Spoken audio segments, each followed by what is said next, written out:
क्षत्रिय कुलावतंस सिंहासनाधीश्वर राजाधिराज श्रीमंत श्री श्री श्री छत्रपती शिवाजी महाराज की। नमस्कार मित्रांनो, कसे आहात तुम्ही? आज मी परत आलेले गणपती दर्शनासाठी पुण्यामध्ये. तर आता हा कसबा पेठेचं जे मेट्रो स्टेशन आहे ना, तिथून आता मी आले आणि आता मी चालले पुढे गणपती बघायला कसबा पेठेतला. तर चला माझ्यासोबत गणपतीचं दर्शन घेऊया. चला आता मी मेट्रो स्टेशन कसबा पेठेतून मानाचा पहिला गणपतीचं दर्शन घ्यायला चालले कसबा पेठेच्या. तर जाताना कसबा पेठेतील गल्लीत छोटे असे खूप सारे गणपती आहेत मंडळाचे. तर जाता जाता ते दर्शन घेतले. खूप मस्त असा गणपती बघा कसबा पेठेतलाच.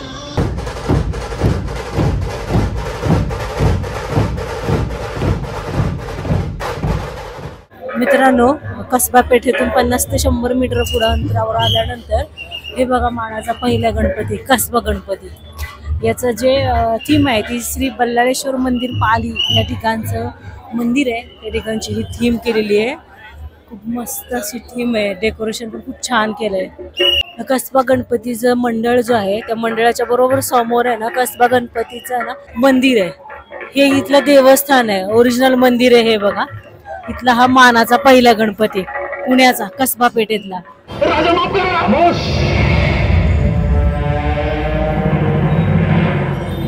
किती वेळा माफी मागाल, किती वेळा हात जोडाल आणि किती वेळा पुन्हा फळा काढाल.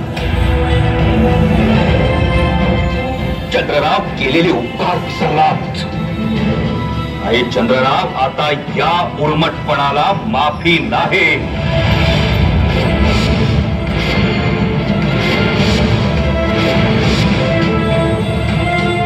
स्वराज्याशी बेईमानी करणाऱ्याला काय सजा मिळते हे कळू द्या सगळ्यांना. उडकी उडवा तिघांची. राजा राजा असं बोल राजा राजा राजा माफ करा राजा. अरे गदाचा का राज, शिक्षेची अंमलबजावणी केव्हा करायची सांगा. आत्ता या क्षणी.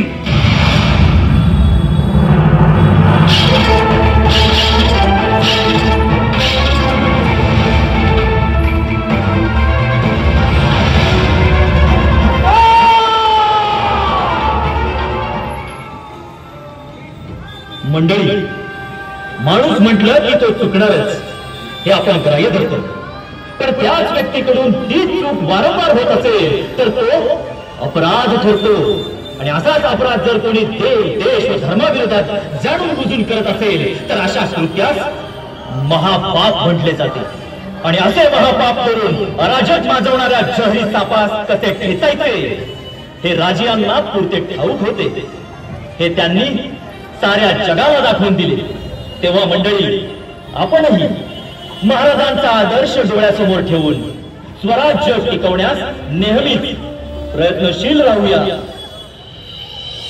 प्रौढ प्रताप पुरंदर क्षत्रिय कुलावतंस सिंहासनाधीश्वर राजाधिराज श्रीमंत श्री श्री श्री छत्रपती शिवाजी महाराज की।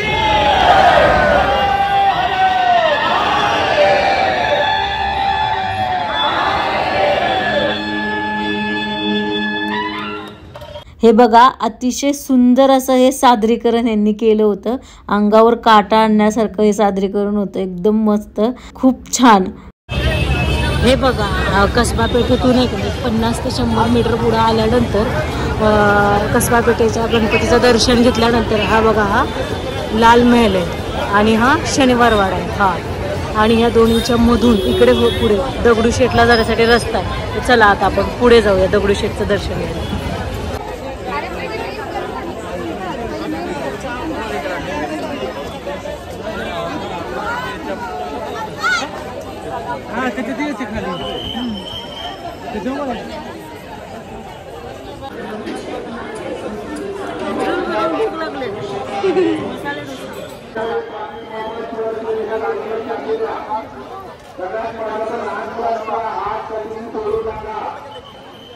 लहान मुलांचा हात सोडू नका.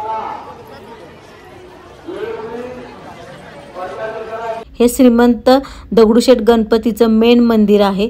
संपूर्ण वर्षभर आपले गणपती बाप्पा इथे असतात आणि गणपतीचे हे जे 10 दिवस असतात त्यावेळेत दगडूशेठ मंडळाचे जे मंडळ आहे ते 10 दिवसासाठी आपले दगडूशेठ गणपतीची मूर्ती इथे 10 दिवसासाठी स्थापित करतात. तर चला आता तिथे आपण दर्शन करायला चाललोय.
हे बघा आता दगडूशेठचं दर्शन घेऊन इथून थोडंसं 50 मीटर पुढे आल्यानंतर इथे बघा एक मंडळाचा गणपती आहे, हुतात्मा बाबू गेनू मंडळ. त्यांचाही देखावा खूप मस्त आहे, खूप मस्त असं डेकोरेशन केलं आहे.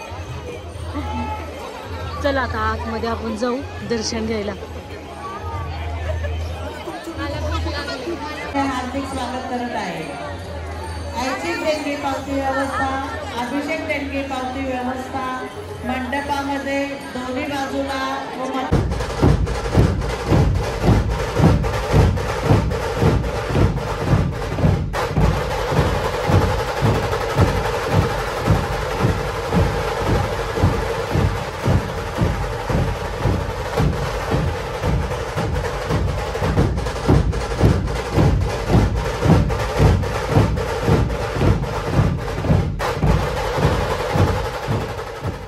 तर चला मित्रांनो, गणपतीचं दर्शन झालेलं आहे.